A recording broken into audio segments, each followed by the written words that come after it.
Newspapers, radio, events, social media, sports. Yeah, today sports is also a medium just at the likes of all the other mediums that we know. And where there's a medium, there is a message. And where there's messages, there's either going to be great possibilities or grave consequences. Today, we are here to speak about both. And on the backdrop of the Olympics currently going on, we felt it was a perfect topic to talk about sports, branding, and everything in between.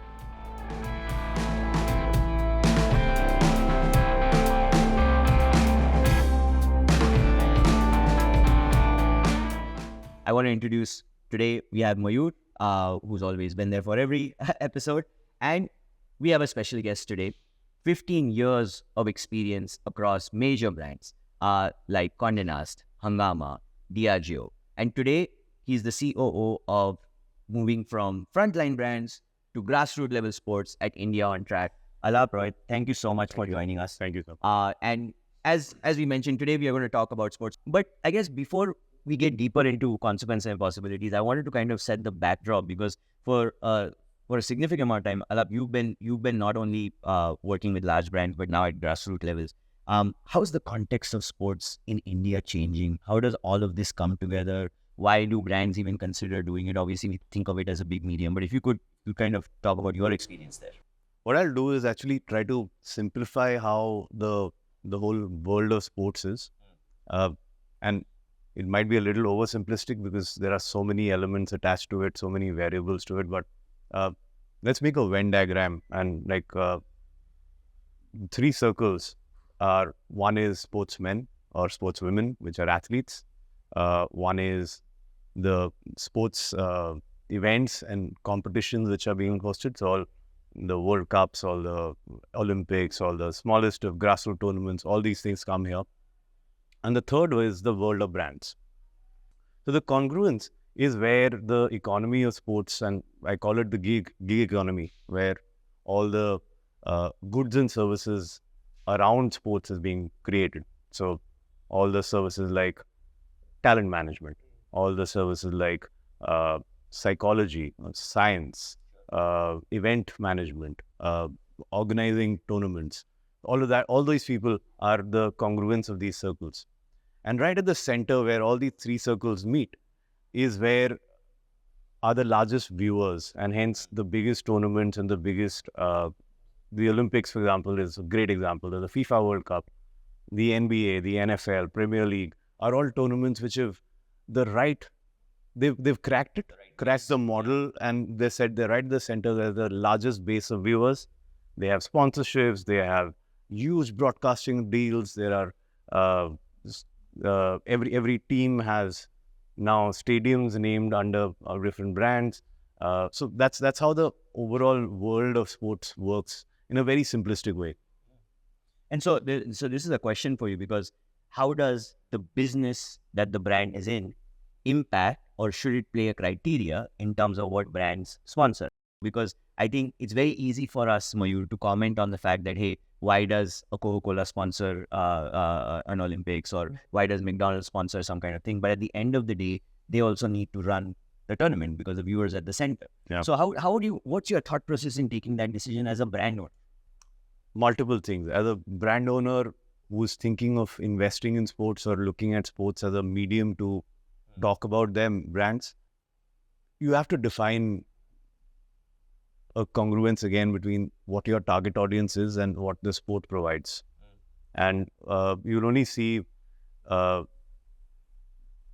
historically, if you look at it, when the first ever brand association per se happened was in the 1870s, where tobacco companies started associating with the sports, and they started doing these gamer cards where they inside the tobacco packets, the collectibles, there were players whose branding used to go out, and hence after that there are brands like Coca-Cola, there are brands like Nike, Adidas, all associated with sports, and built that whole ecosystem of how brands can really like rely on sports to build a business or build their own empire of whatever they are doing. So it's a difficult to explain how because there's so many variables, but primarily because sports is there's more passion, there's more emotion. It's probably the only I would call it kind of entertainment which is unscripted, which is and has the craziness of what is going to happen we don't know, and hence it becomes very interesting for like a lot of viewers to watch. It brings countries together, it brings people together, it brings so many different aspects of life together, and like the FIFA World Cup literally is a congruence of humanity in a way. But if you look at it from that perspective, you were talking about tobacco and sports association, the reputation, and we're talking about brands associating with sporting events, but at times the sporting events themselves become the brand.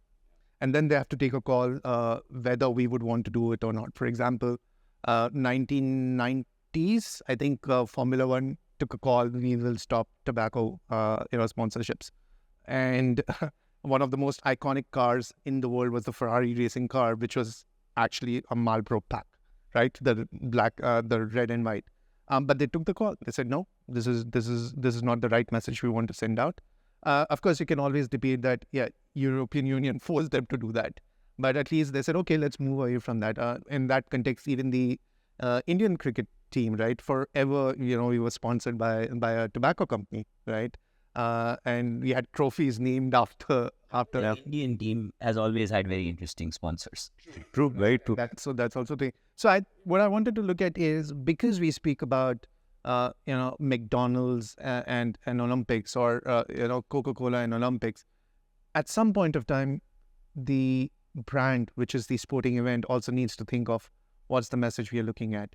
Because if you look at it currently, while we've always debated why Coca-Cola so much on sugar sponsors an athletic event of top fitness, but in today's world, they are still the sponsors. And in Paris, there's a lot of conversation about single-use plastic, right? And Coke is one of those. While they try to do recycling of the bottles, and saying, but a lot of consumers are not aware of it, and it invariably becomes a single-use product. So that's the other side of what you're looking at from an Olympic point of view. But I think, and it's easy for us to judge, right? And I think that's what I take from what both of you said, because Alap spoke from a grassroots level. You spoke from, hey, when the event itself is a brand, right? And they have choice, right? At the end of the day, the consequence of not taking a sponsorship from a brand that may not be necessarily well aligned with the sport could be not having the tournament at all for somebody like Alap. So you have to weigh the pros and cons of everything that you're doing, right? And so I think we have to understand that sports are a great medium, and they allow anyone to come in, and anyone with the funds that are there, the people who own that property really are in the driver's seat. Absolutely. And so I think the bigger thing there is responsibility, right? And because when you sponsor, right, and what do you look at? Let's get past the usual suspects of, okay, you have reach, you have engagement, and because of social media, and you see so many things happening around sports today. For example, if any of you have seen on Amazon Prime, the behind the scenes of all these teams, and you're actually following the season with them. It's so interesting to see their emotions, their family, everything that they go through. It's like you've never seen that side of the story, right? And all of a sudden, the sport is not only a 2-hour sport anymore. It's a much bigger engagement and a much bigger commitment for the fan to be able to be part of it. Now, in that sense, you're also looking at, when a brand is sponsoring, what's the sentiment analysis? Is it changing the sentiment? And if it is actually going to erode the brand, in this case of maybe in some ways of Coke, and there's other examples also, if it's going to erode the brand or create negative conversation around it, then was it worth it? What's the ROI of that sentiment that you're trying to look at? So I think as long as, there's certain people who believe as long as the sport wins, everybody wins. It doesn't matter. But since we also speak from a messaging perspective, I think for the young audiences, as a new father, I also want to be protective of the fact that I don't want young kids to see that Coke and sports go together, because I'm trying to stop the new generation from having these drinks that probably we felt was okay to have. Yeah, I think, let's look at how sports and especially at the grassroots, really evolves from a country point of view, right? If you look at it, a country will think about sports when the basic necessities are taken care of, right? When people are not hungry, when people have shelter, probably that's when the government will step in and say, okay, let's look at sports now. That's where the brands really come in. And if you look at it from that perspective, there's so many brands in India today, so gunning and rooting for us sports players, right? They're doing a lot at the grassroots level. Alap, you'll probably weigh in on that. But at least from a point of view, even if you look at it, we have Reliance, we have GSW, we have Aditya Birla putting so much of effort on sports. And I think that's where the responsibility also comes in. Like, yeah, the government and the country is dealing with one thing, but the brands have the money. They can do that. And that's, again, showing a sense of responsibility, right kind of messaging. Because sports is not just about going out there and playing, right? Sports is also about future. It's also about creating employment, right? And people can start to earn. IPL has shown that even if you don't hit the national level, you can still earn, which was not the case earlier. A major television channel in India has done a lot to create leagues out of sports that we as Indians would not have sat down and seen. Basketball, kabaddi, right? So I think that's where the responsibility comes in. Having said that, it also is important to understand that the misuse can happen because there's so much of money, right? And I think that's where the balance needs to happen. Alcohol, tobacco, the conversations of how we look at bringing these and into these associations becomes your moral ground, right? Am I really going to do this, right? Which is where, at the end of the day, Anirudh, we've always spoken about, if a brand has to do something, how do you evaluate it? Or look at the core value. What are you standing for, right? Absolutely. And that's the DNA of how you look at it. I mean, so imagine, right, 1984, when McDonald's was sponsoring, one of the sponsors for the Olympics, one of their taglines in 1984 was, if the US wins, you win. And how does the person win? That you get free burgers and free fries. And there were different levels of it, right? So US traditionally won a lot of medals, so a lot of people had a lot of free burgers and fries. Let's cut to 2000s, when I actually went to school there. We were taught about being aware of obesity. Yeah. Right? Now, I am not suggesting that McDonald's sponsorship led to obesity in the US, but I'm definitely suggesting that it didn't help. And so what I'm saying is that for the McDonald's brand manager at that point of time, it seemed like, what a campaign. I'm going to drive my top line crazy in terms of brand sentiment, brand awareness, reach. Like, this is going to be crazy. People are going to be lining up at the doors of McDonald's every time US wins, and this is so great. But they also have a responsibility, because they know what's in their food. They have a responsibility that, is this something that I'm propagating? Am I connecting this to sports? And McDonald's done a lot of work recently on trying to change their image a little bit differently. But all up to you, because you've had a chance to actually sit and be in that position of handling a large budget and across multiple brands. How do you take that call, and how do you kind of weigh out that what is the consequence of my decision apart from what is the possibility? I want to kind of get into your head a little. It's become tougher, definitely, because the mediums have increased. The sports is no longer a single screen live mechanism. You are watching it live on a television or on a stadium, but you're also on your screen, on a Reddit thread, on a social media handle, immediately sharing instant gratification or instant loss. So it's very important for us to think deeper as brands on what can happen in so many variables. And it's become tougher. I think it's going to be a learning experience for everyone, where we slowly get more accustomed. Our vocabulary will become better as brands in how to really manage these different variables, and how do you, as humans who are watching sport, and my belief is we have to be a little more lenient on terms of what messaging is being communicated and how do we actually take it. Yeah. And I think the real important takeaway here is, and I say this as a part of the marketing community as well as someone who watches sports, is going back to your Venn diagram of athletes and brands and sports events, Yeah, I think each of those petals of that Venn diagram have to exercise responsibility absolutely. of how do we actually use this platform to give a positive message. And I also put some onus on the players, right? Because today players are heroes. What they say is what will be followed. Absolutely. And so what when you get into that position, you have to respect the game that you're playing. You have to respect the league that you're playing, and you have to respect the large following that you have, because today every player is a medium. Yeah. They've grown. Some players we know have grown larger than the sport itself. Yeah. Where when they say something, people listen. That comes with a sense of responsibility. So brands need to be responsible, athletes need to be responsible, and even the platforms, the events need to be responsible, because at the core is that viewer that you can just change and influence and kind of move. Absolutely. Right? Absolutely. So I think you spoke about the brand, you spoke about the athlete, and you spoke about the events, right? There's now emerging a fourth, circle. If I had to talk as Alap was doing, countries, right? And if you look at how countries have started to use sports as a medium, right? We had the first Winter World Cup because we were playing in a space where we've never played football World Cup. We have Formula One, which was traditionally a European and American and partly Japanese thing, going to Middle East, starting to have a lot of races in there.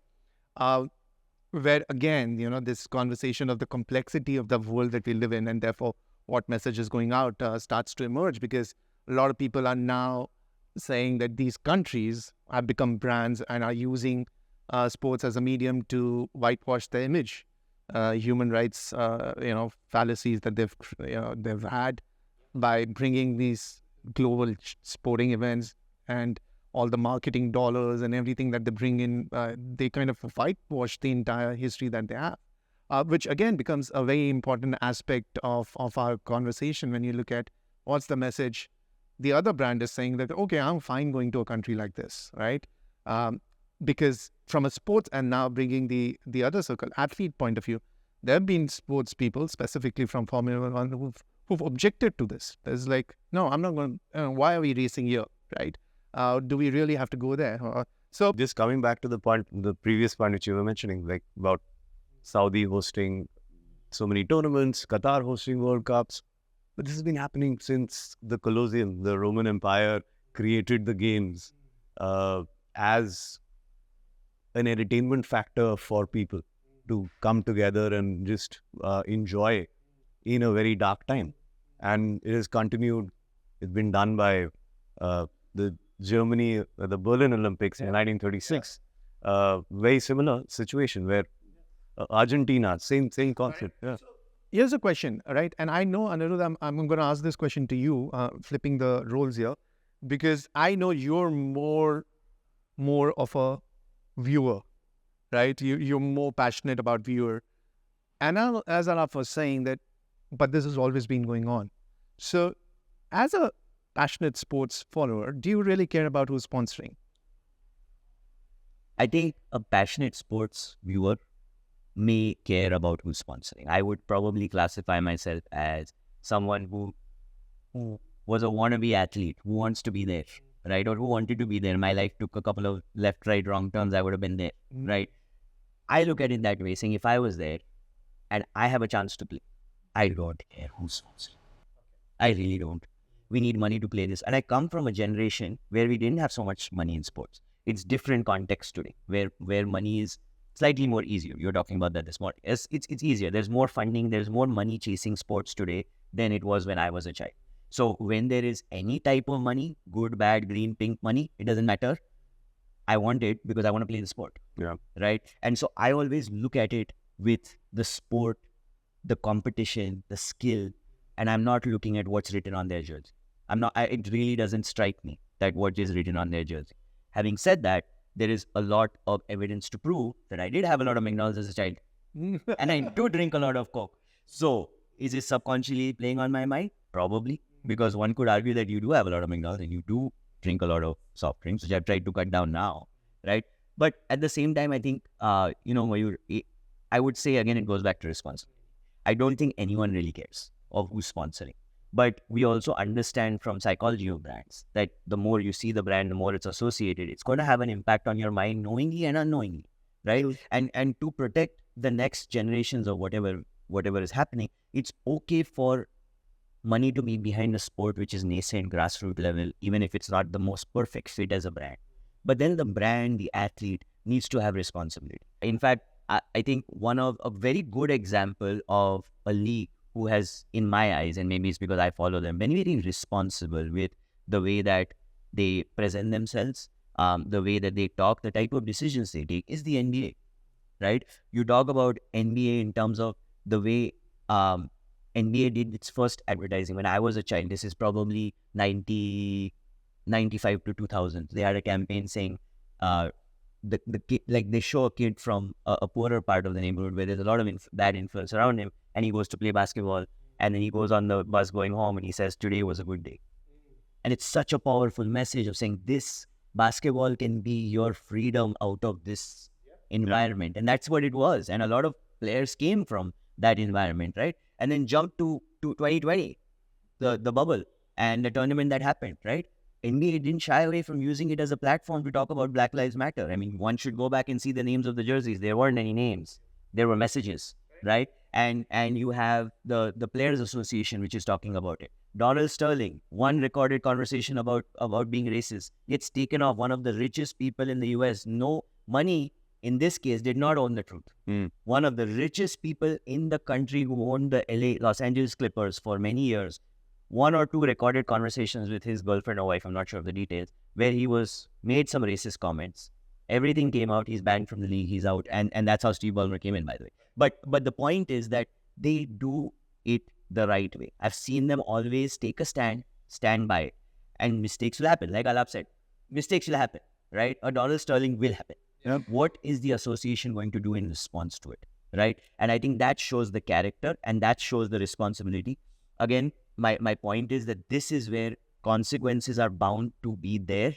It's how do I turn a consequence into possibility? How do I take a Donald Sterling episode and go out to the media and say, this person will never own a team again, no matter how much money he has, because we stand for something that's bigger. Sorry. That's turning it into a possibility.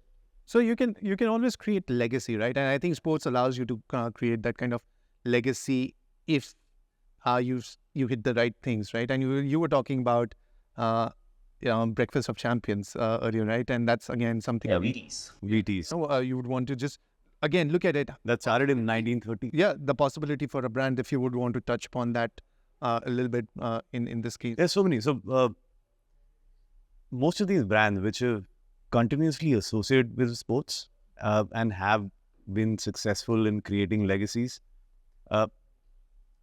VTs is a great example. Adidas, Nike, Puma, all of these are great examples. Now, athletes today aspire to be a Nike athlete whenever they reach a certain stage, and or an Adidas athlete or this thing. And that's what I think these brands have done very intelligently, and it's only happened because they have done it consistently for years and years and years and years. They made mistakes, they have learned from it, corrected them, and again kept doing it. I think it's very important because sport is such a one win, one loses, and it's a very you can't predict what's going to happen. As we were discussing, it's unscripted. So knowing the result is very tough, and hence I only want to associate with one particular player or one particular World Cup because I know that they will reach that kind of a stage is the wrong way to look at it for a brand. You have to just be there. It's like staying in the stock market. Like you have to be there to learn about it. Hit the lows before you hit the highs. Absolutely. So I think it's for brands, it's very essential to just be there, and only after being there for multiple number of years and hitting the lows, seeing the highs, you will actually create a legacy. And like what you mentioned for what NBA has done, it has done that for so many years. And in India, I would say we are still maturing there to reach there. BCCI with cricket has been able to do that. Yeah. The other associations are still figuring out how to really structure these for the rest of the sports. And I think that's where there's a gap where the global economy of sport is so large and India is still at a nascent stages. We are still developing that. And I think the screen part and the technology part is very important. Right? Yeah. Probably 20 years ago, Olympics was shown on probably DD. I don't know, but probably it was shown. So it would show whatever they wanted to show. And I remember when I used to watch Olympics as a child, they used to just switch from sport to sport. Thoda ye, thoda. Like it was just a little bit of everything, right? And we had to kind of just like your sport may not be shown. Correct. And there was no internet then where you could check the score. You just had to wait for the news and figure out who won or whatever. Today we have, at least I'm watching it on Geo, where you have a choice. You actually switch sport to sport and you can see it. So the access and the reach of every sport is so large. And sports has this unique ability of storytelling, right? And weirdly, unscripted storytelling. Yeah. Imagine we go to movies for 2 hours and there's certain movies which take our breath away of saying, oh wow, like this just took us on a ride, and you find people crying or laughing or emotionally overwhelmed in a movie theater. That's a scripted movie. This happens in real life on a 2-hour match, Yeah. right? And I think it is because we see ourselves in those athletes. I can give you an example. When I was watching, badminton is not a sport that I watch. I mean, for me, badminton is a game I played as a child just with my mother. I mean, she taught me how to play, but it was never a competitive sport.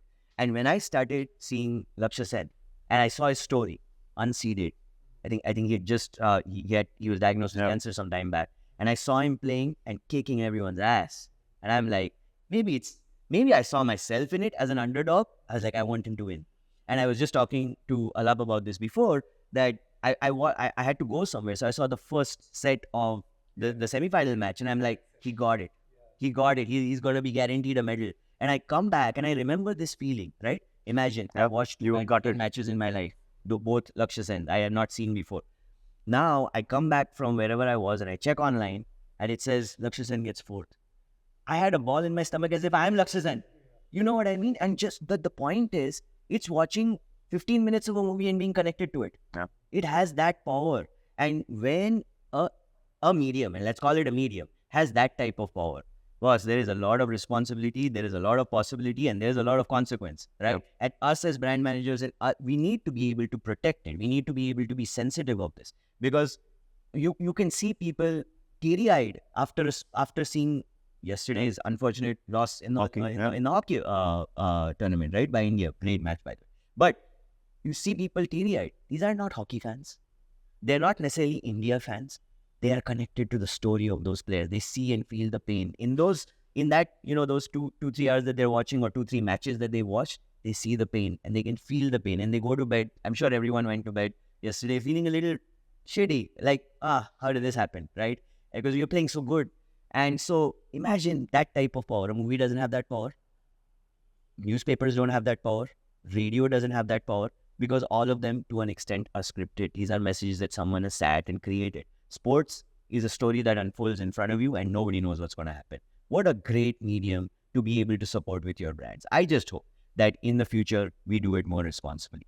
But today's conversation of sports as a medium of consequence or medium of possibility, Mayur, are you optimistic or pessimistic when you look at the future of sports and what the power it can hold? Of all the images that stand in front of me from Olympics 2024, is the image of a North Korean and a South Korean on a podium taking a selfie. Awesome. Yeah. That's fine. That's fantastic. That's fine. Yeah. And that goes beyond. Now, you're not remembering the sponsor. You're not remembering the event. You're not even remembering the athlete. That image speaks volumes without any of the 3-4 Venn diagram circles that Alap mentioned. It goes and it transcends that industry to saying, wow, this is a message that's being given. And, when you go, my brother had gone to South Korea, so when you go and stand on the border and you see North Korea, that's a different view to saying, oh, these now two people are actually standing together, taking a selfie. Does that change the political relationship between both? I don't know. But it definitely moves it in the right direction. Just the way I don't think McDonald's created obesity, but it didn't help. This may help, right? Small images like these photographs and these images are really, really important. Alap, what's your view? When you look at sport from only one point of view, and which is the athlete's point of view, where they are developing from the grassroots into elite players, and think of it like a 100-meter journey, where 100 meters being the Olympic gold or victory in the World Cup or something like that. The journey of the first 80 meters is where they are training, and at a very young age, with their coaches, with their teams at their school, playing a lot of tournaments in the youth levels, and and being guided on various multiple things. And that's what primarily is the grassroots of any sport. And the last 20 meters is where they are being, that's where all the money is, frankly. It's the top. It's where all the brands are looking at scholarships, sponsorships. It's where all the bodies which are funding sport, for example, all the foundations like Reliance Foundation, JSW, OGQ, Olympic Gold Quest. So all of these guys are looking at that specific area, the last 20 meters of an athlete, where they support them, guide them, they make sure that they get the right strength and conditioning, the right nutrition, the right psychology to really perform at a global level. And I think that bit we as a country are doing decently now. The biggest next challenge, and what China has done or what Japan has done or South Korea has done, is really build grassroots and really focus on how that whole 0 to 80 journey can be really strengthened and seen that more players go into the last 20. And that's where I think the focus needs to be put towards. It's a joint effort. There'll be obviously government intervention. There will be a lot of private bodies. I think a PPP kind of a model which allows privatization of the right areas and also the right amount of intervention from the government, giving affiliations and giving the right associations is very essential. I think that's what has helped, say, an NBA or an NFL or a Premier League to really develop itself into such a large brand, or even an IPL for that matters. They've been able to build that because this whole grassroots has worked. There are enough. Each team in IPL now has a very strong grassroots setup where they are picking up players from their local regions and relying lesser and lesser on global or foreign players. And the same thing goes for any other large federation which has really been successful. I think that's where the focus needs to be. And hence I would say, like NBA, as you mentioned, the MLB, NBA, NFL are great brands which have been created. I think we need to focus towards that now, where can we create BCCI into a very strong brand? Can we create AIFF into a very strong brand? Can we create BFI, which is the Basketball Association, and into a very strong brand? Sure. Only like professionals from outside the industry, outside the sector of sports, can come in and really help in building this. And the larger world of brands associating with these associations and these players I think that's where the future is. Yeah. No, I think you bring in a very important point of the first 80 feet, 80 yard, whatever you want to call it. And I think that's very important because that's where the focus should be. But unfortunately, all the focus is on the last 20 because that's where the money is. And I get it. I mean, it's an economy. But I think today's conversation was more about, I think for all of us, started with the love of sport. And where we need to be understanding is that sports is a very, very powerful medium. Sports has the ability to create photographs, like you mentioned. Sports also has the ability to maybe even lead to obesity, as we mentioned. I'm not sure. So the consequences and possibilities are in front of us. But at the same time, I think because of technology changing, because of access of lesser known sports being able to reach anywhere in the world, that I could watch dinghy yesterday and I can watch the final today or whatever, it's changing the way and the responsibility with which communication of sports needs to happen. And sports as a medium, whether you're brands, whether you're athletes, whether you're events or even countries, need to be extremely responsible in the way that they showcase and treat the sport that they are looking at. At the end of the day, it's about respect to the sport. It's the most powerful storytelling narrative without anyone ever writing a story. It's something that can capture an athlete, non-athlete, young toddler, 85-year-old senior citizen. It captures everybody in one storyline, and for 2 hours, everybody's watching the same thing. Also, one of the few things that you want to watch live. It's an important aspect, right? Yeah. Because today we live in a space of I'll watch when I want. All of this turns into responsibility. But at the end of the day, whether a message from sports is going to be something that creates a possibility or the consequence also lies on us. It lies on the viewer. Because at the end of the Venn diagram, we are at the center. Yeah. And I hope that we are more responsible in the way that we see sports. We are more responsible to understand its business context. And I hope the younger generation, unlike myself, doesn't fall in love with McDonald's and rather falls in love with Wheaties. Also, like, it's very important for us to learn. Yes, let's make mistakes, but learn fast and course correct, because it's very essential that we can't be correct for everyone. And because it's such a global, sports is such a global phenomenon, we can't make sure that every person will not be hurt. So there will be some negativity, there will be some negative sentiment, but it's important for us to course correct and have a response ready on how to manage such a situation. And I think probably to end off, the power of sports is very important. Sports builds community. Sports builds relationships. I don't mean sports at your 20% level, even at the 80 yards, even at yard number 1. It builds community, it builds relationship, it builds mentorship, it creates better society.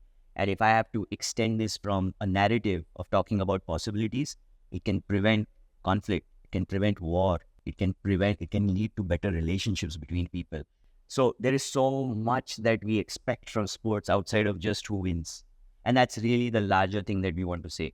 Alap, thank you so much for being on this episode. And Mayur, you're there all the time. We're going to be there on the next episode also. But thank you so much. Thank you. Thank you for having me. As we always say, we always want to understand the possibilities of communication, but we want to be aware of the consequence of a message. Thank you so much. Thank you. Thank you so much.